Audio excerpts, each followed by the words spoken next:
Kalian pikir hidup kalian akan sukses kalau kalian sekolah tinggi? No! Juara di kelas, pinter di sekolah, ranking nomor 1, hidup sukses. Who said that? That was wrong. Totally wrong. Karena sekolah tidak menjamin apapun membuat Anda sukses. You know why? This is why.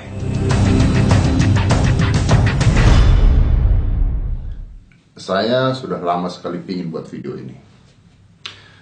Karena banyak anak-anak sekolah yang stres hidupnya. PR kebanyakan. Ujian tiba-tiba. Jam sekolah berlebihan. You know what? Those all of things membuat anak sekolah stres. Now, sekolah penting nggak buat kita? Iya, penting. Sekolah memang penting buat kita. Of course, sekolah penting buat kita. Tapi tidak menjamin buat Anda sukses. Penting bukan untuk Anda sukses. Karena tidak ada satupun jaminan yang mengatakan kalau Anda sekolah tinggi, kalau Anda sekolah pintar, lalu Anda sukses. No. Sekolah penting buat kita supaya Anda tidak jadi alay, supaya cara berpikir Anda dewasa, supaya pergaulan Anda benar, berkenalan dengan teman yang baik di sekolah, mungkin punya pacar di sekolah, satu saat mungkin punya rekan kerja di sekolah. Karena sekolah yang baik akan membuat tata pikir, tata cara Anda berlaku menjadi lebih baik lagi. Oke? That's all. Tapi itu semua kalau lingkungannya benar. Karena kalau lingkungan sekolahnya tidak benar, yang ada mereka yang keluar dari sekolah tersebut melakukan nyinyir pada orang lain, bom bunuh diri, atau jadi seorang koruptor di pemerintah nanti. Ada yang salah dengan sistem di sekolah kita, terutama di Indonesia.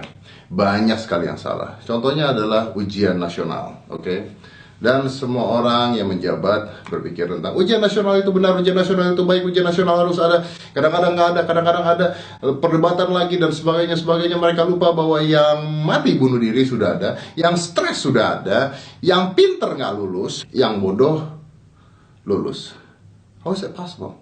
Now let's talk about PR, pekerjaan rumah yang kebanyakan. Tahukah kalian kalau seandainya PR kalian kebanyakan, itu artinya guru kalian nggak bisa ngajar di sekolah. Satu-satunya alasan dia memberikan Anda PR banyak adalah karena dia tidak yakin bahwa Anda mendengar di sekolah. Bahwa dia tidak yakin bahwa dia bisa mengajar baik di sekolah. Itu makanya PR Anda dikasih banyak sekali. Semakin dia baik mengajar, semakin dikit PR-nya. Does that make sense? Yes. Belum lagi sekarang anak-anak diminta untuk bagus di semua mata pelajaran. Jadi kalian harus bagus di matematika, kalian harus bagus di biologi, kalian harus bagus di peta buta, kalian harus bagus di seni rupa. Like, how is that possible?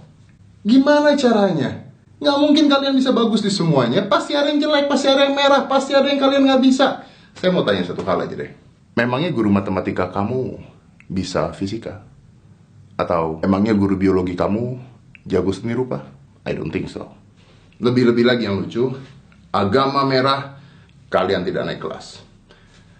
Question is simple, pertanyaan saya sederhana. Bagaimana caranya menilai agama seseorang dengan nilai ujian tertulis? Artinya kalau agama kalian secara tertulis kalian tidak bisa melakukan ujian, agama kalian jelek? Of course not. Balik lagi ke tadi, ya guru matematika kalian nggak bisa seni rupa. Guru olahraga kalian yang kebanyakan gendut-gendut tersebut tidak bisa biologi. Itu mungkin kenapa menteri olahraga kita bukan atlet. Karena sama aja seperti ngumpulin ayam, bebek, gajah, kucing, kuda, monyet, sapi, dan semuanya diajarin cara manjat pohon yang baik dan benar. Like, gimana caranya?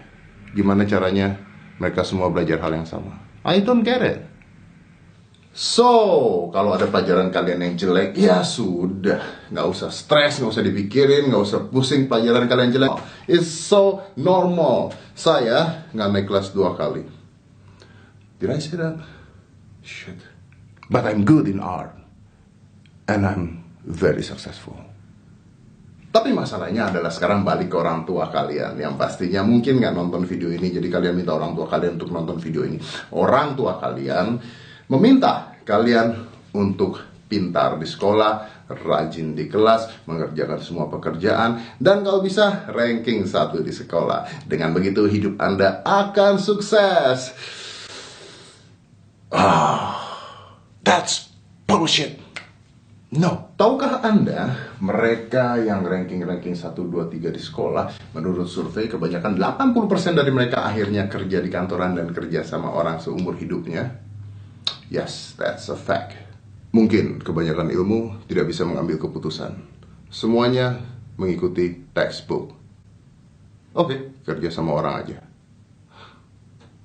Dan inilah yang salah dari cara mendidik orang tua ke anak-anaknya. Mereka mendukung anak-anaknya untuk belajar sesuatu yang mereka tidak suka, yang mereka tidak bisa, dan yang mereka jelek. Kalau jelek matematika, les matematika. Jelek peta buta, les what? Jelek fisika, biologi. Panggilin guru les fisika, biologi. Dulu waktu saya kecil juga seperti itu. Saya jelek banget matematika, saya dilesin matematika sebelum ujian oleh guru sekolah saya sendiri. Jadi orang tua saya bayar guru saya untuk datang ngelesin saya, ya, sambil ngasih sedikit bocoran tentang apa ujian yang akan keluar besok. The thing is, I do not like math. Saya nggak suka matematika. Ngapain saya dilesin matematika? Bukankah katanya orang tua itu harus mendukung apa yang anaknya suka ya? Orang tua harus mendukung, melihat, meneliti, dan tahu apa yang anaknya suka. Kenapa kalau saya sukanya seni rupa dan saya jeleknya matematika, kenapa saya harus dilesin matematika? Kenapa saya nggak didukung seni rupa saya? Aska, saya lesin bermacam-macam. Apa yang dia mau? Aska, kamu mau les matematika karena matematika kamu jelek? No. Bahasa Indonesia kamu nggak gitu bagus-bagus banget. Nanti orang-orang pada protes kamu bahasa Indonesianya nggak bagus. Les bahasa Indonesia? No. Oke. Les biola. Oke. Harus. Nggak tahan 3 bulan. Berhenti dia. Stres. Terus kamu maunya apa? Kasih tau papa. Aska mau bisa berantem. What? What? Seriously? Yes. Jadi dia sekarang les taekwondo, Brazilian jiu-jitsu, wushu, boxing, and he is good now. He is really, really, really good because dia melakukan apa yang dia suka. Saya nggak peduli dengan pelajaran yang lain. Kalaupun dia naik kelas ya sudahlah. Ya nggak akan naik kelas juga sih. Toh nggak jelek-jelek banget. Tapi kalau nggak naik kelas ya sudah. Namanya orang sekolah nggak naik kelas, dia belajar oh wah, dia ada kekurangannya dan dia bisa belajar lagi yang lebih baik. Dan kita lihat lagi nanti dia sukanya apa. So I'm a magician. I am a magician. Do I want my son, anak saya jadi seorang pesulap juga? Kalau dia mau ya, kalau dia nggak mau ya sudah. I don't care about that.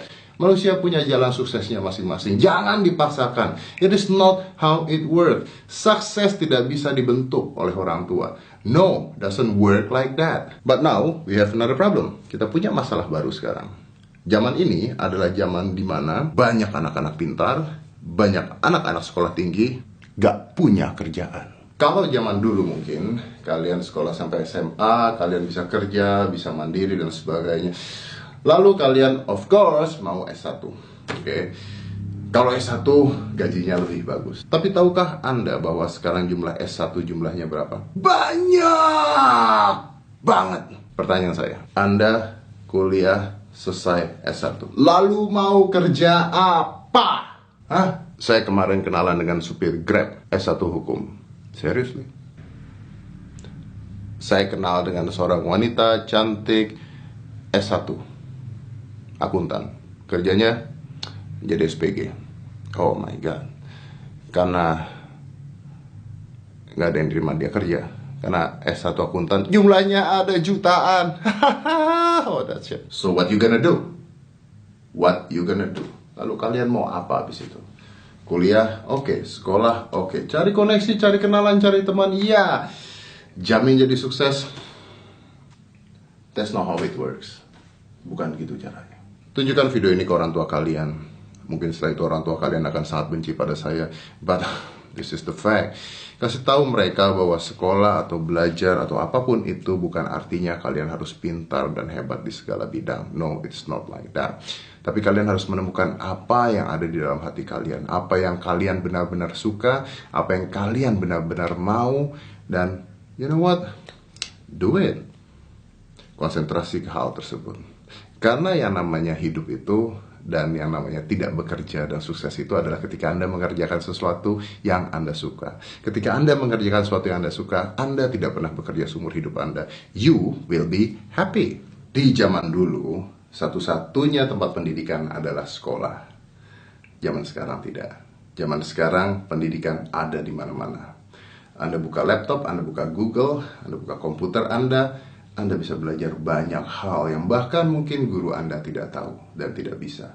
Temukan apa jati diri kalian. Temukan passion kalian, temukan siapa kalian. Karena dengan mengetahui jati diri kalian, dengan mengetahui apa yang kalian suka, that's a way to your success.